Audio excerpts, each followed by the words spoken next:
Erschreckend, nicht nur für Natur, Mensch und Tiere. Auch die US-Wirtschaft und die Finanzmärkte werden durch die Waldbrände rund um Los Angeles erhebliche Probleme bekommen. Allein in dem Ort Pacific Palisades haben 69% der Hausbesitzer nicht ihre Brandschutzversicherung vor den Waldbränden erneuert.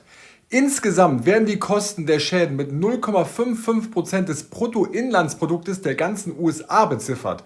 Das ist die teuerste Naturkatastrophe ever, die die USA bis jetzt gesehen haben. Morgen kommt ein ausführliches YouTube-Video mit weiteren Details und Auswirkungen auch auf den Kryptomarkt. Deshalb abonniere unbedingt meinen Fabian Ritter YouTube-Kanal und verpasse das Video nicht.